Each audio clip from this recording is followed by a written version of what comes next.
Study IQ IAS, आपका selection हमारा mission. दोस्तों, नक्काशी तो हर देश करता है, पर पाकिस्तान ने एक ऐसा नक्शा बनाया है जो उसके लिए नासूर बन के रह गया है। इंग्लिश में हम कहते हैं कि ज्योग्राफी इज डेस्टिनी। ज्योग्राफी हमें उस तरीके का रणनीतिक लाभ यानी कि स्ट्रेटेजिक लेवरेज दे सकता है जो शायद कोई और नहीं दे सकता। पर पाकिस्तान के केस में हम देखते हैं कि एक ऐसा देश है जो अपने ही ज्योग्राफी के अंदर कैद है। Pakistan is trapped by its map. नमस्कार, स्टडी IQ की तरफ से मैं हूं भुवन झा और इस डिस्कशन की शुरुआत करते हैं from the beginning of the creation of Pakistan. यानी कि जब पार्टीशन के बाद इंडिया और पाकिस्तान अलग अलग एंटिटीज बन के उभरते हैं, उसमें भी हम देखते हैं कि पाकिस्तान के पास कोई कोहेजन नहीं है। वो टूटा हुआ है, बिखरा हुआ है। एक तरफ है आपका पाकिस्तान, दूसरी तरफ है ईस्ट पाकिस्तान और उसके बीच में भारत गणराज्य। और यहीं से शुरू होती है पाकिस्तान के डाउनफॉल की कहानी। क्योंकि अगर हम इंडिया के मुकाबले इसको ऑब्जर्व करें तो इसके पास एक सेंट्रल कोर नहीं है। क्योंकि ये बिखरा हुआ है तो ऑब्वियसली इसके पास एक इनिशियल डिसएडवांटेज है। पर यही डिसएडवांटेज और भी ज्यादा बढ़ जाता है जब हम पाकिस्तान की इंटरनल ज्योग्राफी को समझते हैं। आप देखेंगे कि वेस्ट के साइड पे है इसके पास रगेड डेजर्ट्स, जिसे हम बलूचिस्तान कहते हैं। अगर थोड़ा ऊपर के साइड जाएं तो खैबर पख्तूनख्वा, जहां पे आज टेररिज्म अपना झंडा गाड़े बैठा है। ऊपर से हम देखेंगे कि फिर पंजाब और सिंध प्रोविंस है। पंजाब जो पाकिस्तान कहता है कि भाई ये हमारा फूड बोल है, बहुत एग्रीकल्चरली रेलिवेंट है, पर वह भूल जाता है कि यह फूड बोल इसीलिए है क्योंकि भारत इंडस वाटर ट्रीटी के अंदर आपको पानी देता था। मॉनसून का पानी आपको तो नहीं मिल रहा है। और नीचे हम देखते हैं सिंध, जो एक तरीके से फिर ड्राई रगेड टेरेन है। यहां पे तो कोई कोहेजन नहीं है, कोई होमोजिनिटी नहीं है, कोई समानता नहीं है। अलग अलग तरीके का ज्योग्राफी है और कोई भी ज्योग्राफी डोमिनेट नहीं कर रहा। यह तो रहा पाकिस्तान का आंतरिक सच्चाई, जो हम कह सकते हैं कि it was broken from the start, it was born broken. खैर, आगे बढ़ते हैं और अब हम समझते हैं कि इसके नेबर्स के बारे में। क्या इसके नेबर्स सब अच्छे हैं? चलिए भारत को मान लेते हैं। पाकिस्तान के नजरिए से भारत तो बहुत खराब है। What about China? एक ऐसा नेबर जो आपको कहता है कि आपका ऑल वेदर फ्रेंड है। शायद पाकिस्तान ने बहुत ये एक तरीका सीख लिया है इग्नोर करने का कि कैसे चाइना में उइघुर मुस्लिम्स को प्रताड़ित किया जाता है। पाकिस्तान जो कहता है कि it was built on the foundation of Islam, आज वही मुंह मोड़े बैठा है उइघुर मुस्लिम्स के ऊपर हो रही ज्यादतियों से। जो organisation of Islamic cooperation OIC, उनका भी जो रुख है वो पाकिस्तान से मिलता जुलता है। अब उसको आप ड्यूप्लिसिटी कहें या हिपोक्रेसी कहें, ये आपके ऊपर है। खैर, ये रहा चाइना का बात। जब हम अफगानिस्तान को स्टडी करते हैं दोस्तों, क्या अफगानिस्तान भी प्रो पाकिस्तान है? जी नहीं। Afghanistan has always been a scenario of conflicts since time immemorial. जानते हैं, एक जोक है कि अगर आपको एक फाइट में जाना हो तो आप किस तरीके के साथियों को लेकर जाना पसंद करेंगे, किस नेशनैलिटीज के साथियों को लेकर जाना पसंद करेंगे? उसमें लोग हमेशा कहते हैं कि अफगान एक पर्टिकुलर चॉइस बनता है, जापान एक पर्टिकुलर चॉइस बनता है, जर्मनी एक पर्टिकुलर चॉइस बनता है, क्योंकि इनको हराने के लिए बहुत सालों से हर तरीके का प्रयत्न किया गया पर इनको कोई हरा नहीं सकता।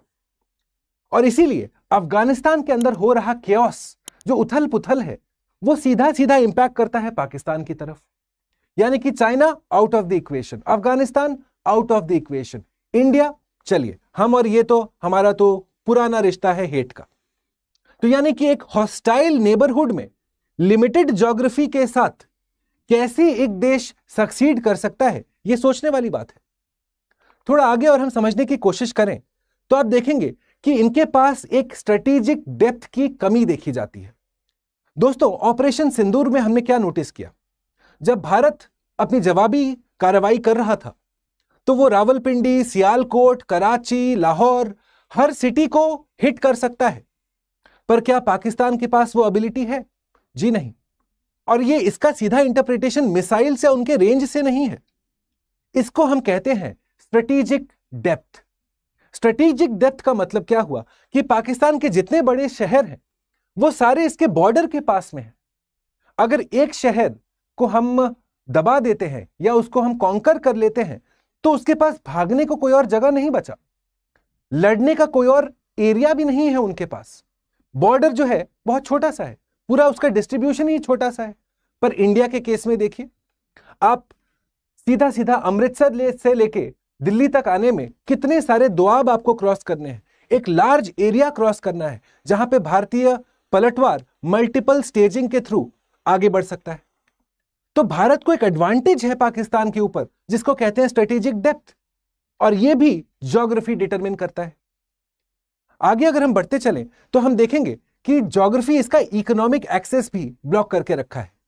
नॉर्थ में आप देखेंगे द माइटी हिमालयाज, जो चाइना पाकिस्तान इकोनॉमिक कॉरिडोर है। चाइना का एक एम है कि हम पाकिस्तान के थ्रू अरेबियन सी का एक्सेस ले। उसका सबसे मेजर प्रॉब्लम है कि कैसे आप हिमालयाज के उस रगेड टेरेन से, उस दुर्गम घाटियों से कैसे आप रास्ते बनाएंगे, कैसे आप टनल्स बनाएंगे। यह मेजर चैलेंज है पाकिस्तान के लिए भी। और दूसरा कि जब इनके कोस्टलाइन को आप ऑब्जर्व करोगे दोस्तों, तो जानते हैं पाकिस्तान के पास करीब करीब 1050 किलोमीटर का ही कोस्टलाइन है। इंडिया को जब हम कंपेयर करेंगे तो पाकिस्तान से 10 गुना ज्यादा कोस्टलाइन है हमारे पास, करीब करीब 11,100 किलोमीटर। इसका अर्थ क्या हुआ कि आपके पास नॉर्थ से भी आप ब्लॉक हैं, साउथ के पास भी आपका जो एरिया है वो लिमिटेड है। और इसी का फायदा उठाया था साल 1971 में इंडियन नेवी ने, जब उस जंग के दौरान हमने इकोनॉमिक ब्लॉकेड लगा दिया था, पाकिस्तान के पूरे इकोनॉमी घुटनों पे आ गई थी। तो वंस अगेन वी सी कि ज्योग्राफी एक इकोनॉमिक बैरियर भी है पाकिस्तान के लिए। आगे अगर हम बढ़ते चलें तो हम देखेंगे कि इनके पास रिसोर्स का क्या मामला है, क्योंकि दोस्तों ज्योग्राफी में रिसोर्स एक मेजर पार्ट होती है। अब यहां पे इनके ज्यादातर रिसोर्सेज बलोचिस्तान में है। फॉर एग्जाम्पल आप देखेंगे कि विश्व का one of the most important copper mines ये बलोचिस्तान में स्थित है। पर यहां पे भी प्रॉब्लम्स है। बलोच इंसर्जेंसी चल रही है, वो अपने हक की लड़ाई पाकिस्तान स्टेट के साथ लड़ रहे हैं। और दूसरा कि पाकिस्तान में करप्शन इस ज्योग्राफी के प्रॉब्लम को और बढ़ा देता है। ये जो मैंने आपको बताया कि एक मेजर कॉपर माइन है पाकिस्तान में, रेको दिक माइन के नाम से, उसको माइन करने के लिए पाकिस्तान सरकार ने कनेडियन कंपनी के साथ एक अग्रीमेंट की। पर जैसा होता है पाकिस्तान में, अग्रीमेंट होना और अग्रीमेंट का इंप्लीमेंटेशन होना, ये दोनों साथ साथ नहीं होते। तो बाद में जब सरकार बदला तो उसके बाद यही रेको दिक माइन का जो अग्रीमेंट कनेडियन कंपनी के साथ हुआ था उसको खारिज कर दिया गया। उसके बाद वो कंपनी चली गई ट्रिब्यूनल के पास कि हमारे साथ गलत हुआ है, पाकिस्तान अपने अग्रीमेंट से टूटा है, गया है, वापस चला गया है। जिसके चलते आप देखते हैं कि पाकिस्तान को फाइन भरना पड़ा था। 11 बिलियन यूएस डॉलर्स का पेनल्टी लगा था पाकिस्तान के ऊपर। ये तो वही कहेंगे। Anyways, just to reiterate the point कि रिसोर्स होना एक चीज होता है, पर रिसोर्स को एक्सट्रैक्ट कर पाना, उसको यूटिलाइज कर पाना, वो कंप्लीटली डिफरेंट बॉल गेम है। और इसमें भी पाकिस्तान पीछे रह गया है। जब हमने ये समझ लिया, अब समझते हैं कि इनके पास पानी का स्रोत कितना है, कितना ये वाटर सिक्योर है, इनका हाइड्रोलॉजिकल सच्चाई क्या है। आप देखेंगे कि रिसेंटली भारत ने इंडस वाटर ट्रीटी को अबेयंस में रख दिया। उसके बाद हमारे जितने यहां पे डैम्स हैं, अब वो चाहे दुलहस्ती हो, चाहे सिलाल डैम हो, चाहे हमारा तुलबुल नेविगेशन प्रोजेक्ट हो, रैटले हो, किशनगंगा डैम हो, जो सारे इंडस वाटर ट्रीटीज के ऊपर जितने सारे रिवर्स हैं उस पे हमने बनाए हैं, उसके चलते पाकिस्तान का एग्रीकल्चरल प्रोडक्टिविटी पे सीधा सीधा चोट पहुंचेगा। क्योंकि इनके पास बारिश का तो रेनफॉल नहीं आता।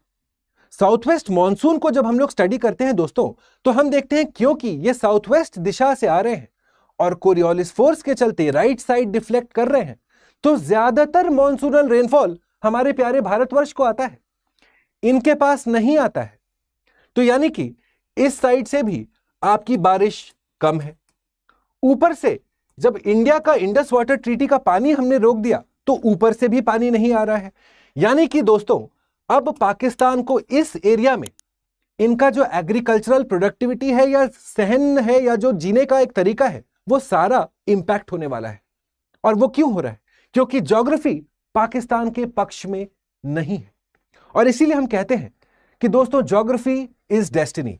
ज्योग्राफी एक तरीके का स्ट्रेटेजिक लेवरेज हमें देता है जो कोई और नहीं दे सकता। और इन सारे एविडेंस के मद्देनजर हम ये कंक्लूसिवली कह सकते हैं कि Pakistan is a country that has been trapped by its map. आखिरकार एक रीजन रहा होगा कि उस समय पाकिस्तान के फाउंडिंग फादर्स सारे के सारे बैरिस्टर्स थे। ज्योग्राफी का नॉलेज किसी के पास नहीं था। अगर ज्योग्राफी का नॉलेज होता तो थोड़ा मॉनसूनल रेनफॉल का सर्कुलेशन समझ के आते वो, उसके बाद ही अपना एरिया डिमांड करते। खैर, आई होप ये डिस्कशन आपको पसंद आया। Please do consider leaving a like and a comment, क्योंकि जैसा हम हमेशा कहते आए हैं, आप लोगों का सपोर्ट हमारे लिए ऑक्सीजन का काम करता है। इस डिस्कशन का पूरा पीडीएफ मैं आपके लिए अवेलेबल कर दूंगा मेरे टेलीग्राम चैनल पे, जिसका नाम है भुवन स्टडी IQ।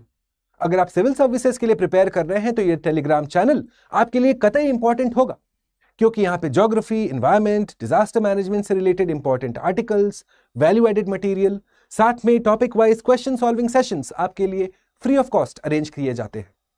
ये रहा मेरा इंस्टाग्राम हैंडल। अगर आप कोई भी फीडबैक हमें देना चाहते हैं, या तो नीचे हमें कमेंट बॉक्स में आप बताएंगे, या जुड़ेंगे सीधा हमारे साथ हमारे इंस्टाग्राम हैंडल पे, जिसका नाम है Bhuvan study IQ। Study IQ IAS, आपका सिलेक्शन हमारा मिशन।